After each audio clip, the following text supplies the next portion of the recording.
જોહાર, જય ભીલ પ્રદેશ, જય આદિવાસી. હવે આ અમારા ભાઈએ આ ઘઉં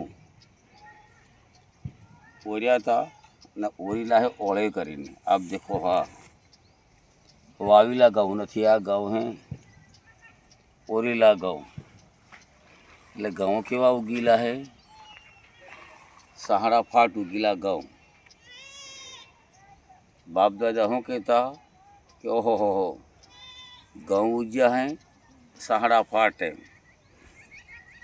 તો આ વાળો અમારા વાલા કાકાનો, અમારે વાલો કાકો માળવાના ઘઉં વેચતા. લોકવાને એમ કહેતો, અમારે એક મિત્ર રામપુરમાં હરીશભાઈ દરજી, એટલે અર્જુન મેં કીધું હા વાલો કાકોને ઉપડ્યા કે બે જણા હું લેવા ઉપડ્યા લોકોને વેચવા કે.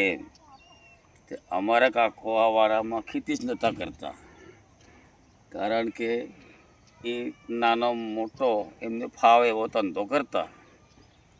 પણ એમનો છોરો અમારો ભાઈ મનુ, કાલે આપણે વાત કરી તેમ ડ્રાઈવર જાગ્યો તો પૈસા લાવે તો એને આ ઘઉં પૂર્યા. આ વાડામાં મેં તે આજે જ જોયા છે આ ઘઉં, અને આ બાજુમાં મકાઈ એની મહેનતુ સોરો જાગ્યો હે. અભિનંદન હે ને. આ પાણી મિલ્યું છે ને પાઇપે કરીને, આ પાઇપ છે પેલી આ ખાલી પાઇપ તે બાપ દાદા શું કહેતા, ઘઉંને ટેકે સીલ પાણી પીએ. અમારી વાણી કેવી છે બાપ દાદાની ગેડીએની કે ભાઈ ઘઉંને ટેકે સીલ પાણી પીવે. તો હવે આ ઘઉં અને એમાં ઉગેલો આ સીલ ને અમે વીણ્યા હા સીલ. અમે બે પાજી થઈને આ સીલ વીણ્યા હે. હવે આ સીલની વાત કરીએ તો હિન્દી ભાષામાં આને શું કે બથવો, એમ કે બથવાની ભાજી. અને આપણી ગુજરાતી બોલીમાં ચીલ, માન્ય ભાષામાં ચીલ, અને બીલી બોલીમાં સીલની ભાજી. બીલી બોલી માને કહેવાય સીલની ભાજી. તો આ સીલની ભાજી મેં વીણી હે. હું લઈ જવાનો, મારા સોરી આવી છે અમદાવાદની દિશા બોન બનાવવા આપણે સીલની ભાજી. હજી થોડીક વેણવાની છે. એટલે ઘઉંને ટેકે સીલ પાણી પીવે. તો આ સીલની ભાજી ઉપાડી કાઢીએ તો આને અહીં આમ કાપી નાખવાના, પાણીમાં ધોઈને આગળ મૂળ અહીંથી કાપી નાખવાના. પછી આને પાટલી ઉપર મિલી કે દાંતેડે કરીને આને કાપી નાખવાની ઝીણી ઝીણી. પછી આને બાફી નાખવાની, એક કળશો પાણી મિલી અને બાફી નાખવાની. ત્રણ કુકાળા વળી જાય એટલે આમથી આમથી સડી જાય. તમે કિલો 2 કિલો જેટલી ભાજી વેળો તેના લાડવા થાય 2 કે 3 સડી જાય. એટલે એને મોટા આવીને બરાબર આમ નીસોવી નાખવાની.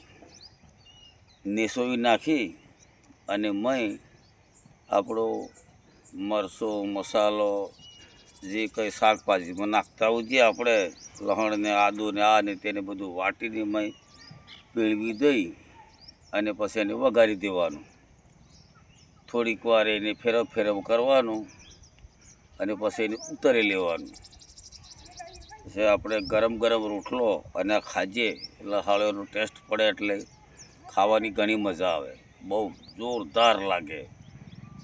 અને બીજી રીત આની એવી છે કે આને આપણે મેથીને થેપલો બનાવીએ કે એમાં આને થેપલો પણ બને. મેથીને થેપલો જે બનાવીએ એવી રીતે આને થેપલો જોરદાર બને.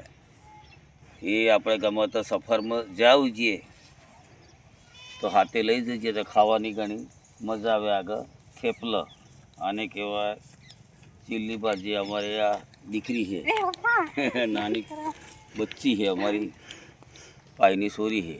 એ જાય છે ભણવા સારું, પણ આજે તો રજા છે એટલે ગમે તે દુકાને હુકાને જતી હોય એ આજે પાછી જ કાપે છે. એને પાછી કાપતે પાળી અને પછી અમે કીધું લહેર નહીં વીણીએ. તે મિત્રો તમે આ શિયાળામાં આ સીલ, આપણી કહેવત કે ભાઈ ગવને ટેકે સીલ પાણી પીએ એટલે આખા આપણા વિસ્તારમાં આ સીલ ઉગે છે, મફતમાં મળે છે. એટલે આને ખાજો, પોષક તત્વો ઘણા બધા છે, કણાશ છે ને આગી ટાડી મેં ખાવામાં મજા આવે છે. ખાજો બધા. જોહાર.